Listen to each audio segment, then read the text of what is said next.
دوستان این ویدیو رو تا آخر ببینید.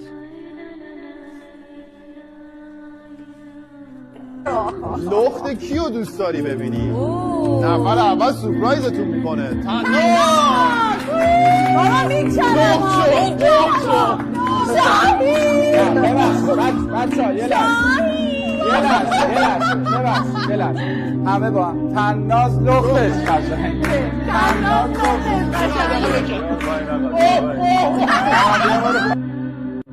شما واقعا برای اینکه پیکر یک دختر ایرانی دست عراقی ها نیفته 3 شهید دادید. بله.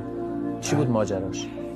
من فرمانده گردان بودم. از ستاد گردان به من خبر دادن که یک دختر ایرانی را به یک تیر آویزان کردن، باید بریم بیارمش. رفتن اونجا، سیاری خودش اقدام کننده همینه، حتی میره با پای این تیر وای میسته، یه نفر میره رو شونش و میره از بالای تنابش میبره میاره پایین، میپیچونن پتو ملافه برانکات آوردن.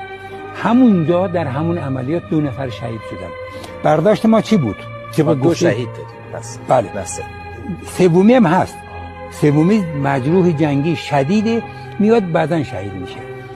سیاری خودش اونجا فرمانده عملیاته. برداشت خودش اینه، میگه ما گفتیم یا این تومه است برای ما، یا اینکه واقعا میخوام ما را تحریک کنن که مثلا ما ناموس شما را اینجوری کردیم.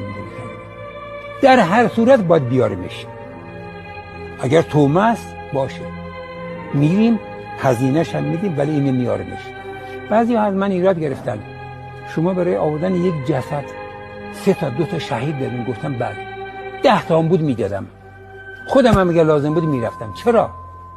این صحبت یک دختر آبادان خرمشهری نیست. بله.